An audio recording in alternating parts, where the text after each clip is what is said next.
हाय friends, welcome back. हम discuss कर रहे थे transformation of sentence. Transformation of sentence में हमारा पहला टॉपिक था affirmative to negative. Affirmative to negative में हमने रूल नंबर 1, रूल नंबर 2 देख लिए हैं। अब देखते हैं रूल नंबर 3। रूल नंबर 3 में वह सेंटेंस आएंगे जिनमें मस्ट का यूज हुआ हो। एफर्मेटिव के वो सेंटेंस जिसमें मस्ट आया है उसको हमें अगर नेगेटिव में करना है तो कैसे करेंगे। तो देखिए, मस्ट को हमें रिमूव कर देना है, सेंटेंस से मस्ट को हटा देना है और उसकी जगह आपके पास ऑप्शन है कि आप कैन नॉट हेल्प का यूज कर सकते हो वर्ब के साथ आईएनजी का।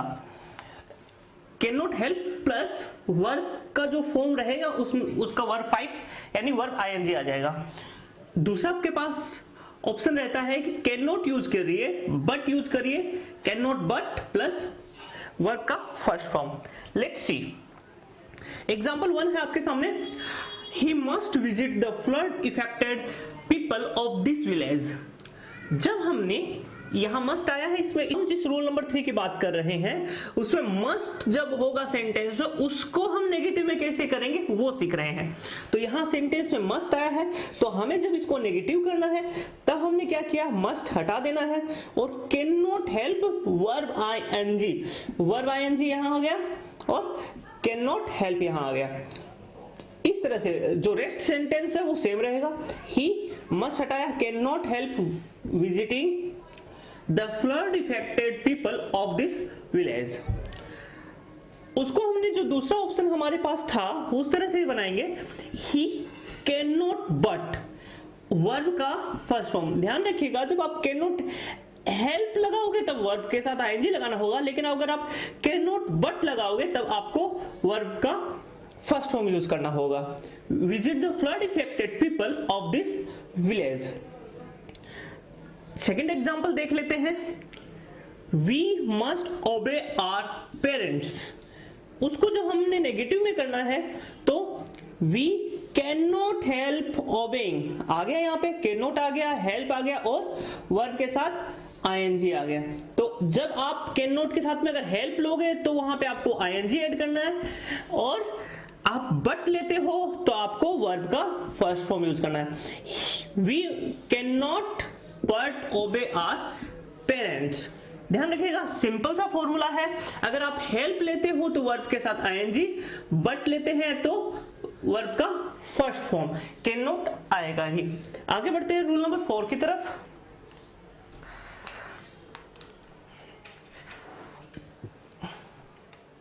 रूल नंबर 4 क्या कहता है, वो सेंटेंस जिनमें बोथ का यूज हो, बोथ एंड जॉइनिंग वर्ड। तो जहां बोथ है तो वहां जॉइनिंग वर्ड्स तो आने ही है, तो बोथ एंड जॉइनिंग वर्ड्स होंगे वहां हम बोथ को रिप्लेस करेंगे not only but also say. Examples देखते हैं कैसे। बोथ खुशी एंड रीना वर एक्साइटेड। तो हमने क्या किया, यहां पे बोथ को रिप्लेस कर दिया, बोथ को हटा दिया हमने not only say. Not only खुशी बट अल्सो। ध्यान रखिएगा कि जो जॉइनिंग वर्ड्स हो खुशी एंड रीना उनके बीच में एंड की जगह आएगा आपका but also, okay, and both की जगह आपका आएगा नॉट ओनली। ये आप ध्यान रखिएगा। रीना, सेकंड एग्जांपल देखते हैं।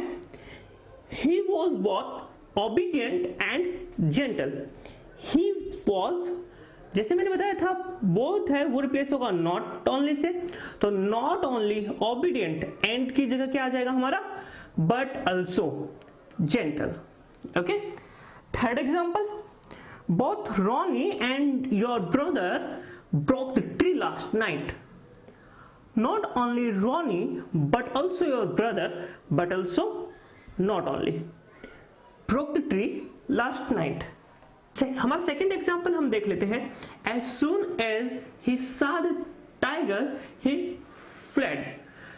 जैसा कि हमने पहले सेंटेंस में किया, दो चेंजेस हमें करने होंगे, first and second. Verb change अगर आपने डिड लिया है तो वर्ब का फर्स्ट फॉर्म आएगा, अगर हेड है तो वर्ब का थर्ड फॉर्म आएगा। तो एज सुन एज हमने रिप्लेस किया नो सूनर से, इसके साथ में हमने यहां पहले सेंटेंस में हेड का यूज किया था, यहां हमने डिड का यूज किया। No sooner did he see the tiger then he fled, okay. Comma का हटा के हमने क्या लिया, देन। थर्ड एग्जांपल देख लेते हैं। As soon as I finished my walk, I went to play cricket, यहाँ पे कोमा चाहिए। ओके, तो इसको जो हमने नेगेटिव में किया तो एज सुन एज हटा के हमने नो सूनर का यूज किया और पहले सेंटेंस में हमने डिड का यूज किया। तो जैसा कि हमने देखा नो सूनर यूज करेंगे, डिड का यूज करेंगे, तब हम वर्ब का फर्स्ट फॉर्म लेंगे and my work, then comma हटा के हम लोग देन का यूज करेंगे। कई बार मिस्टेक होती है कि देन में THEN स्टूडेंट्स यूज कर लेते हैं, तो आप इसका विशेष ध्यान रखें कि THAN आपको लेना है। Okay, then I went to play cricket. इस सेंटेंस को हमने दोनों तरह से बनाया है, डिड का भी यूज किया है एंड हैड का भी यूज किया है। तो सिंपल है कि जब आप डिड का यूज करेंगे तो वर्ब 1 लेना है, जब आप हैड का यूज करेंगे तो वर्ब 3rd लेना है। दोनों ही सही है। No sooner had I finished my work then I went to play cricket. Okay friends, तो रूल नंबर 6, जब सेंटेंस में ऑलवेज का यूज हुआ है और हमें सेंटेंस को नेगेटिव में करना है तब क्या करेंगे? तो हम ऑलवेज को रिप्लेस करेंगे नेवर से और एक ऑपोजिट वर्ड का यूज करेंगे। 2 सिंपल स्टेप है कि जब सेंटेंस में ऑलवेज का यूज हो, ऑलवेज को आपको हटा देना है, ऑलवेज की जगह आपको नेवर लेना है और ऑपोजिट वर्ड लेना है। कैसे? एग्जांपल में समझ लेते हैं।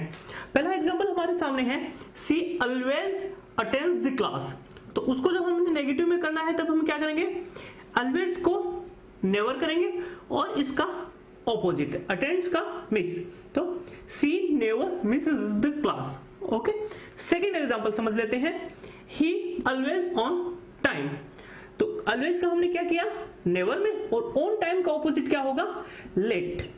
2 स्टेप सिंपल स्टेप है, ऐसे हमें जब ऑलवेज हो तो उसको नेवर लगा के हम लोग और ऑपोजिट वर्ड लेकर उसका नेगेटिव बना लेंगे। बढ़ते हैं रूल नंबर 7 की ओर। रूल नंबर 7 हमारा कहता है कि जब सेंटेंस में मेनी का यूज हुआ है और हमें सेंटेंस को नेगेटिव करेंगे तो क्या करेंगे?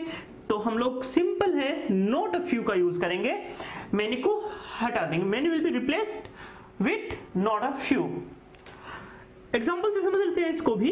तो आई हैव मेनी फ्रेंड्स, हमने उसका क्या किया? I don't. ये ध्यान रखना आप, हेल्पिंग वर्ब डिडंट भी आ सकता है अगर यहाँ हेड होता तो।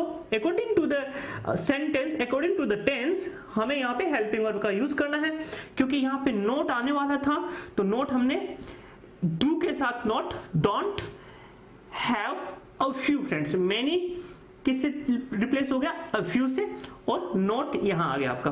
तो इस तरह से I don't have a few friends. Second example समझ लेते हैं, देयर आर मेनी फैक्टर्स। उसको जब हमने नेगेटिव में किया तब क्या किया? There are not a few factors. बढ़ते हैं रूल नंबर 8 की तरफ। रूल नंबर 8, जब सेंटेंस में अ फ्यू का यूज हो तो अ फ्यू का हमें रिप्लेस करना है नॉट मेनी से। देखते हैं example, India has a few scientist. तो यहाँ अ फ्यू का यूज हुआ है तो अ फ्यू को हम रिप्लेस किससे करेंगे? नॉट मेनी से। तो India doesn't have many scientists. Okay, second example, I study a few languages. I don't study many languages. Okay, rule number 9, जब सेंटेंस में मच का यूज हुआ हो तब सेंटेंस को नेगेटिव में कैसे बनाएंगे? तो मच को हम हटा देंगे और मच की जगह लेंगे a little। कैसे? एग्जाम्पल से समझ लेते हैं। Example 1, she has much time to do. She doesn't have a little. Okay, तो नोट आ जाएगा एंड अ लिटल आ जाएगा। नोट आपको लेना है, ये ध्यान रखना। Okay, she doesn't have a little time to do. We spend much money. We don't spend a little money. तो जब मच हो तो मच रिप्लेस हो जाएगा अ लिटिल से और नोट का यूज होगा।